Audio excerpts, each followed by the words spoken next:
మా pastor force చేస్తే వచ్చారో, మీ అమ్మ మీ నాన్న గొడవ పాడి నిన్ను పంపించారో నాకు తెలియదు, కానీ ఏదో ఒక రకంగా వచ్చారు. మీకు ఇష్టం లేకపోయినా వచ్చారు, ఇట్స్ ఓకే. ఇక్కడ కంఫర్ట్స్ ఉండవు, మంచి బాత్రూమ్స్ కట్టారు, మరి అవి ఎట్లా ఉన్నాయో నాకు తెలియదు, అర్థమైందా?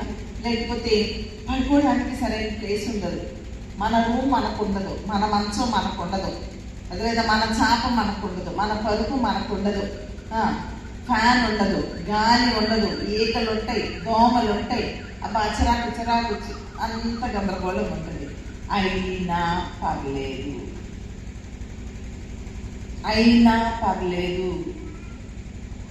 మన ఇంటి దగ్గర కొట్టుకుంటున్నాం, మన ఇంటి దగ్గర కంఫర్టబుల్గా ఉంటాం. రాత్రి నేను 10ంటికి వచ్చా, ఎక్కడున్నానో తెలీదు. సరే ఆ గదిలోకి వెళ్ళన్నారు.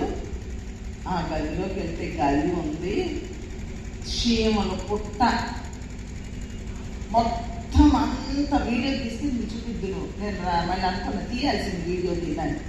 మొత్తం ఎక్కడికక్కడ దుమ్ము, డస్ట్, బూజు అన్నీ పిల్లలను పెట్టుకొని దులుపుతుంటే కొన్ని సంవత్సరాలు అయింది నాకు ఆయాసం వచ్చి.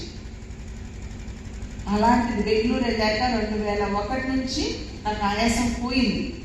అలాంటిది రాత్రి మళ్ళీ ఆయాసం వచ్చి వీపంతా దొరకొచ్చేసి అని ఊపిరి తీసుకోలేక ఆ దుమ్ము అట్లా పట్టేసింది.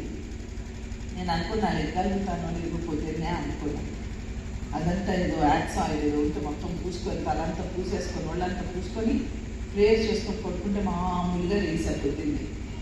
కంఫర్ట్ లేదు, అదేనా?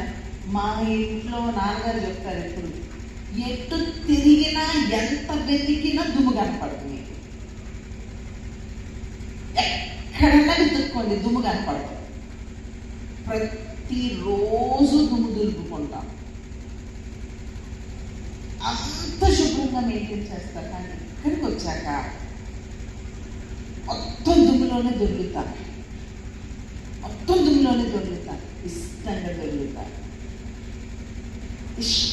ఎందుకంటే ఏసయ్య పని. ఏసై కోసం ఆ మాత్రం చేయలేమా మనం? ఏసై కోసం ఆ మాత్రం చేయలేనా? నేను మీకు బెస్ట్ ఎగ్జాంపుల్ చెప్తాను. మీరు ప్రేమించిన వాళ్ళు ఉంటుంటారు. నాకు చిన్నప్పుడు తెలుసు, ఇక్కడ మన ఇంటి దగ్గర నుంచి బెతస్తావాన్లో మన ఇంటి దగ్గర నుంచి మా అత్త వాళ్ళు ఇల్లు ఉండేది. మధ్యలో ఆర్సెం చర్చ్ ఉండేది, దారి ఉండేది. దాని పేరు పెంటల దారి. ఏం దారి? అందరూ నెంబర్ 2 పొద్దున్న వస్తారనమాట, అటు ఇటు వెళ్తారు. అయినా మేము ఒక చేత్తో ముక్కు మూసుకొని ఒక చేత్తో లంగా పట్టుకొని పరిగెత్తేవాళ్ళం. మా అత్త దగ్గరికి పరిగెత్తుకుంటూ వెళ్ళొచ్చాను. అంటే అప్పుడు వెళ్తుంటే ఆ టైంలో జంటలు పెంటల రోడ్లో లోపల ఉండేవాళ్ళు. ఎందుకు ఆ తంగేడు చెట్లలో లోపల ఈ లవర్స్ కూర్చొని గుసు మాట్లాడుకోవటానికి అనమాట. కంపురాట్లా మరి ఎందుకు అక్కడ నుంచున్నారు? అబ్బాయి వచ్చాడు, అమ్మాయి కోసం గంట అయినా నుంచుంటాడు. ఎందుకు నుంచున్నాడు? కంపు వస్తుంది కదా. ఒక అబ్బాయి కోసం ఒక అమ్మాయి కోసం అంతసేపు నుంచున్నారే, ఏసై కోసం కాసేపు ఎన్ని కంఫర్ట్స్లో కూడా ఉండలేమా అండి? చెప్పండి, ఉండగలమా? ఉండలేము. పాపం కోసం అంటున్నారే, దేవుని కోసం ఉండడానికి దేవుని కూడా కొనుక్కుంటారు. అర్థమైందా? అలా మీకు ఇష్టం లేకపోయినా ఇష్టం ఉన్నా కొనుక్కోకండి, చదువుకోకండి, బాధపడకండి. అయ్యస్నాన్ని ఇష్టంగా చేసుకొని చూడండి, దేవుని కార్యాలు మీ జీవితంలో చూస్తారు.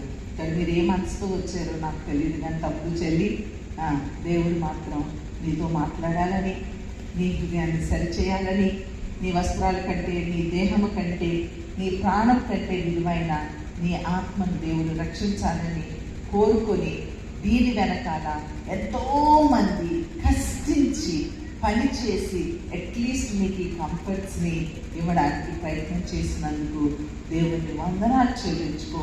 ఆ ప్రయత్నంలో నువ్వు కూడా పాలు పంపులు పొంది ఉన్నన్ని దినాలలో నీకు చేతనైనంత నువ్వు ఎంతో కొంత దేవుని కొరకు ఖర్చవడానికి, నీకు ఇచ్చిన ఆరోగ్యం, నీకు ఇచ్చిన తెలివి, నీకు ఇచ్చిన బలం, నీకు ఇచ్చిన శక్తిని దేవుని కొరకు ఉపయోగించడానికి కొంతలో కొంత ప్రయత్నము చేద్దాము. కాబట్టి మరి అందరూ వచ్చిన తర్వాత ప్రతి దినము కూడా మీకు కొన్ని ఇన్స్ట్రక్షన్స్ ఇవ్వబడతాయి. So try to follow all the instructions. Okay, ఏదో చెప్పారు అనుకుని వదిలేయద్దు. స్కూల్లో అయితే అలా వదిలేస్తారు, కానీ దేవుని మందిరంలో ఉన్నాం. ఇక్కడి నుంచి మాట్లాడే ప్రతి ఒక్కరు, చిన్నపిల్లలైనా పెద్దవాళ్ళైనా ప్రతి ఒక్కరు కూడా మాట్లాడేది దేవుని మాటలు మాట్లాడతారు. యేసయ్య మాటగా తీసుకో. అరే, ఈ మాట చెప్పారు, ఈ మాట నా మనసులో పెట్టుకుంటాను, దాని ప్రకారం జీవిస్తాను.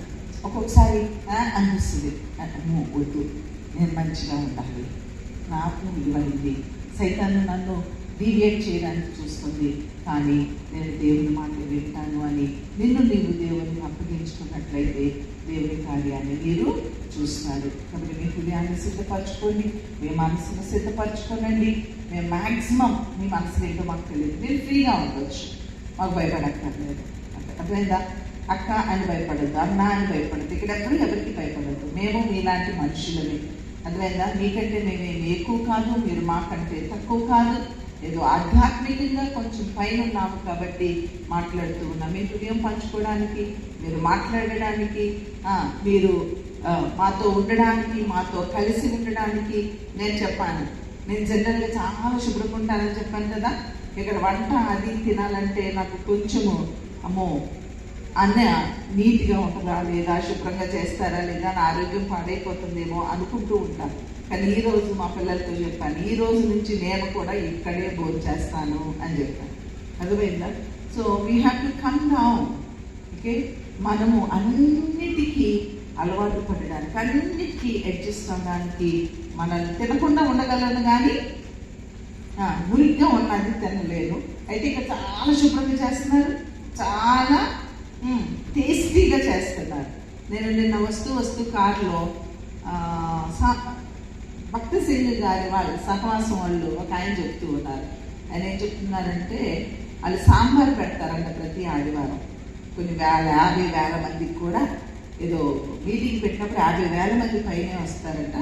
అందరికీ సాంబార్ పెడతారంట. ప్రతి ఆదివారం సాంబారే.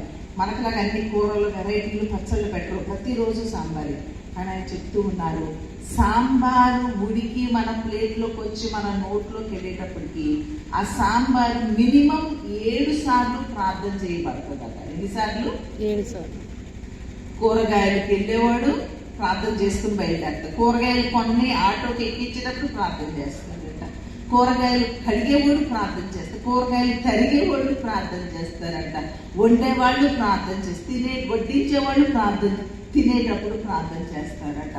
ఆ సాంబారు ఎంత ధాన్యమైంది. 7 మారులు ప్రార్థన చేస్తే అందులోకి ఆ కూరగాయలు వచ్చినాయి. ఏంటి సొరకాయ ముక్క నాకు ఇష్టం ఉండదు, ఏంటి బీరకాయ ముక్క నాకు ఇష్టం ఉండదని పాడేయడం కాదు. 7 సార్లు పవిత్రపరచబడినటువంటి సాంబారు. ఓకే, అది విలువైనది. అది ఏదైనా సరే మీరు జాగ్రత్తగా, ఏది పెడితే అది జాగ్రత్తగా తినండి.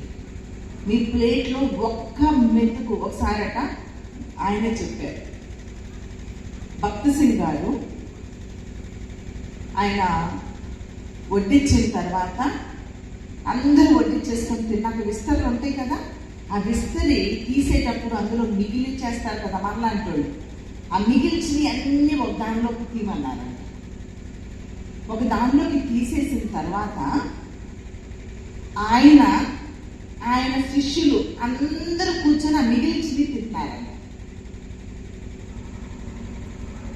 ఆ రోజు మొదలుకొని ఈ రోజు వరకు ఎవ్వరూ ఒక్క మెతుకు కూడా ఇస్తరాకులో ఉంచరట. అర్థమైందా? ఇలా చెప్తే వినరని వాళ్ళు అది తినేశారు. అంటే ఎంత విలువైనదో. ఒక మెతుకు కూడా పారేయకుండా తినండి దయచేసి. మీరు ఏది వడ్డీ ఎంత తినగానో అంత పెట్టించుకోండి. మీకు ఎంగిల్ అవ్వకముందు ఎక్కువ పడితే అన్న నేను ఎంత తినలేదు, కొంచెం తీసేయండి అని చెప్పండి. అంతేగాని మీ ప్లేట్లో ఒక్క మెతుకు కూడా ఈ దినం నుంచి బయట వేయబడకూడదు. ఇంట్లో అయినా మీకు ఎంతమందికి ప్లేట్లెట్ విసిరేయడం అలవాటు ఇంట్లో నాకు తెలియదు. ఒక్క మెతుకు కూడా పోనివ్వద్దు, ఒక్క సొరకాయ ముక్క కూడా పోనివ్వద్దు, వీలైతే కరివేపాకు కూడా పోనివ్వద్దు. ప్రతీదీ తినడం నేర్చుకోండి. అర్థమైందా? మనం నేర్చుకోవాలి. అదే భక్తి అంటే, అదే భక్తి అంటే. సో మనం ఇదే చూపిద్దాం, శ్రేష్టమైన భక్తి చేద్దాం. ఓకే, ఇంకా మీకు ఇన్స్ట్రక్షన్స్ ఇస్తూ ఉంటాము. ఎనివే, మరి మన వచ్చారు, నేను వచ్చేలో మాట్లాడుతూ ఉన్నాను. మన వచ్చారు, మీరందరూ ఇప్పుడు విన్న దాన్ని బట్టి మరి ఫ్యూచర్లో వినడానికి వినుబుద్ధి పుట్టించమని ప్రార్థన చేసుకుందామా? దయచేసి లేచి నిలవబడి